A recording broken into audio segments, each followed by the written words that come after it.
পোস্টে দেখলাম তারা বলতেছে যে আমরা যারা তৃণমূলের বিএনপির লোক ছিলাম, যারা নির্যাতিত হয়েছি, দলের জন্য কাজ করছি, জি আজকে তারা দল ক্ষমতায় আসার পরেও নির্যাতিত এবং বঞ্চিত।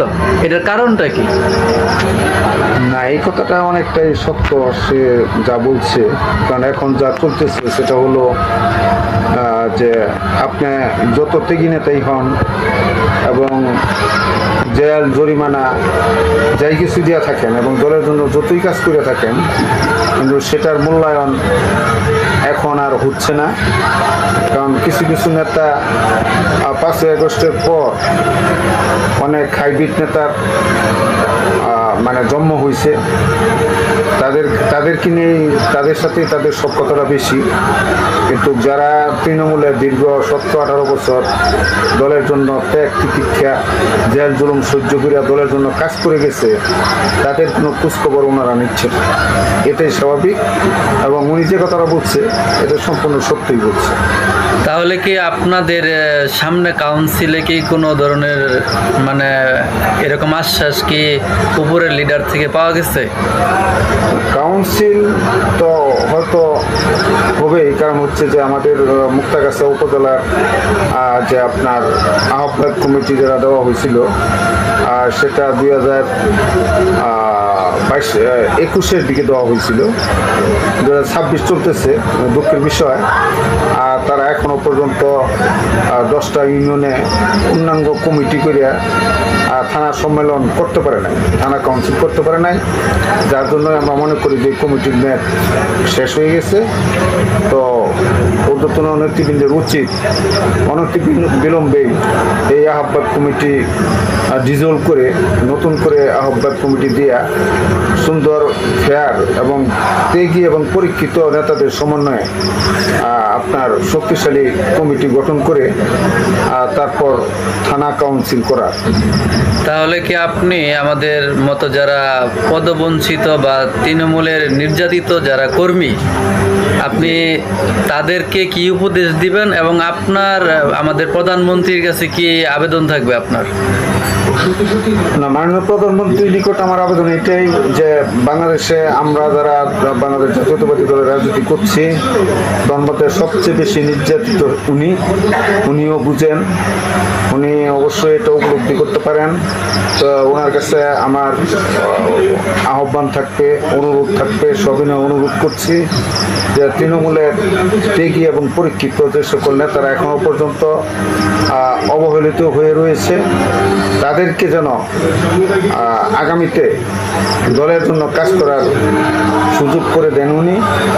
কারণ বর্তমানে যে সকল হাইব্রিড নেতাদের দেখা যাচ্ছে, তারা একটা সময় দল যখন বিপদের সম্মুখীন হবে, আমরা নিশ্চিত এই সকল নেতাদের তখন আর খুঁজে পাওয়া যাবে না।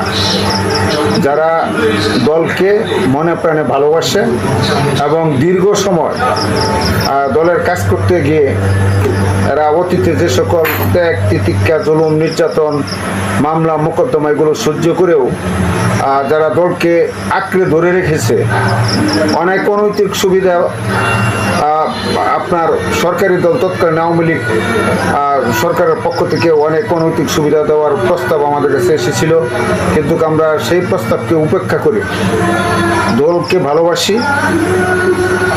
দলের জন্যই কাজ করে গিয়েছিলাম। কিন্তু অত্যন্ত দুঃখের বিষয় এখন আমরাই অবহেলিত। তো মাননীয় প্রধানমন্ত্রীর নিকট আমার সবিনয় অনুরোধ যে অনতিবিলম্বে সারা বাংলাদেশের যে সকল পরীক্ষিত ত্যাগী এবং দীর্ঘ সময় ধরে যারা রাজনীতি করে আসছে, যারা লোভ লালসার ঊর্ধ্বে থেকে বাংলাদেশ জাতীয়তাবাদী দলকে মানে শক্তিশালী করছে এবং দলের রাজনীতি থেকে কখনো বিচ্যুতি ঘটে নাই, তাদের সমন্বয়ে যেন সারা বাংলাদেশের কমিটি করা হয়, এটাই আমাদের চাওয়া। আপনার চাওয়াটা এটাই হচ্ছে তাহলে সারা বাংলাদেশে যারা টাকার কাছে নিজেকে বিক্রি করে না দিয়ে দলকে বড় মনে করে নিঃস্বার্থভাবে কাজ করেছে, তাদেরকে যেন মূল্যায়ন করা হয়, এটাই তো দাবি। হ্যাঁ, অবশ্যই অবশ্যই অবশ্যই এরা মূল্যায়িত হলেই দল টিকে থাকবে এবং এদেরকে যেভাবে অবহেলিত করা হচ্ছে এবং যে অবস্থা মানে শুরু হচ্ছে, তো আমার মনে হয় যে একটা সময় যদি দলের কখনো বিপর্যয় ঘটে তাহলে বর্তমানে যারা অনৈতিক সুবিধা নিয়ে ব্যস্ত তারা ওই সময়টায় দলের দুর্দিনে হয়তো দলের পাশে থাকবে না, তারা আবার অন্য জায়গায় যাইয়ে তারা সুযোগ খুঁজবে। অর্থাৎ আমাদের মুক্তাগাছার 10টা ইউনিয়নেই এরকম ত্যাগী নেতা আছে, শুধু মুক্তাগাছা না সারা বাংলাদেশে এরকম আছে। হ্যাঁ, অবশ্যই অবশ্যই অবশ্যই এদেরকে যেন মূল্যায়ন করা হয়, এটাই আপনার সবচেয়ে বড় চাওয়া। জি অবশ্যই, আমাদের মাঝে অনেক নেতাই রয়েছেন যারা একাধিক মামলার আসামি, যারা দীর্ঘদিন জেল খেটেছেন এবং ওয়ারেন্ট মাথায় নিয়ে বিভিন্ন জায়গায় লুকিয়েছিল, পালিয়ে বেড়াইছে এবং আমরাও নিজেরা 70 বছরের ভিতর ম্যাক্সিমাম রাত্রিগুলোই ঘরের বাইরে কাটাইতে হয়েছে। কিন্তু এই 5ই আগস্টের পর আমাদেরকে কোনো প্রকার মূল্যায়ন করা হচ্ছে না, এটা আসলে অত্যন্ত দুঃখের বিষয়।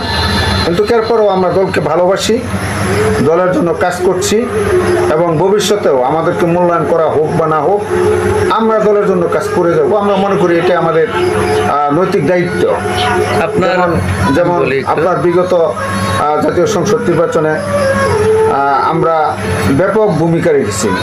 আমরা ধানের শীষের পক্ষে বিভিন্ন প্রোগ্রামে আমরা গিয়েছি, প্রত্যেকটি বাড়িতে যে ভোট প্রার্থনা করছি এবং আমাদের যে প্রার্থী ছিল আলহাজ জাকির হোসেন বাবু সাহেব, ওনাকে আমরা আমাদের ইউনিয়ন থেকে সর্বপ্রথম, আমাদের ইউনিয়নের প্রতি বছর যে কোনো নির্বাচনে আওয়ামী লীগ জাতীয় নির্বাচনগুলোতে 5 থেকে 6 হাজার ভোট বেশি পেত, সেই জায়গায় আমরা এই বছর বাংলাদেশ জাতীয়তাবাদী দলের ধানের শীষের প্রতীকের প্রার্থী জনাব আলহাজ জাকির হোসেন বাবু সাহেবকে প্রায় 4,500 মতো ভোট আমরা বেশি দিতে সক্ষম হয়েছি।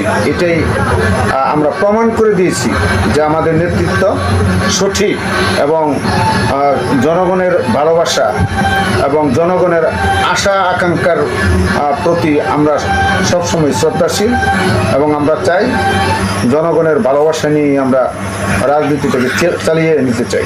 আপনার আক্ষেপটা হলো এরকম যে যারা মূলত দলের জন্য কাজ করে গেল তৃণমূলের নেতাকর্মীদের মূল্যায়ন হচ্ছে না। আপনার কি মনে হয় মূল্যায়নটা হয়তো আত্মীয় কিংবা টাকার কাছে বিক্রি হয়ে যাচ্ছে? না, অনেকটা ওরকমই। তো আমার মনে হয় যে আমাদের মাননীয় প্রধানমন্ত্রী, উনি বর্তমানে দলের চেয়ারম্যান এবং উনি দীর্ঘ একটা সময় দেশের বাইরে ছিল, উনি এখন দেশে রয়েছেন এবং পাশাপাশি দেশের রাষ্ট্র পরিচালনার দায়িত্বে রয়েছেন। অবশ্যই এই বিষয়গুলো সুবিবেচনা করবেন এবং আমরা দৃঢ়ভাবে বিশ্বাস করি যে একটা সময় হয়তো তৃণমূলের ত্যাগী এবং পরীক্ষিত নেতাকর্মী যারা আছে তারা অবশ্যই মূল্যায়ন হবে এবং তাদের মূল্যায়ন আমাদের মাননীয় প্রধানমন্ত্রী উনি অবশ্যই করবেন। অবশ্যই এটা আমরা চাই যে আপনার মতো হাজারো যারা তৃণমূলের নির্যাতিত এবং দলের জন্য নিবেদিত প্রাণ যারা, তাদেরকে যেন আমাদের মাননীয় প্রধানমন্ত্রী জনাব তারেক রহমান সাহেব মূল্যায়ন করেন নিজের সুদৃষ্টির মাধ্যমে এবং যারা জেলা বা থানা পর্যায়ে যারা আছে তারা যেন ইউনিয়নের নেতাকর্মীদের দিকে একটু লক্ষ্য করে। আর এটা আপনার আমার সবার তৃণমূল কর্মীর আশা থাকবে যেন টাকার কাছে নেতৃত্ব বিক্রি না হয়ে দলের জন্য নিবেদিত কর্মীদেরকে মূল্যায়ন হয় এবং যেন আত্মীয় লীগের কারণে যেন আবার আওয়ামী লীগের মতো দুর্দশা না আসে। এটাই তো? জি জি অবশ্যই।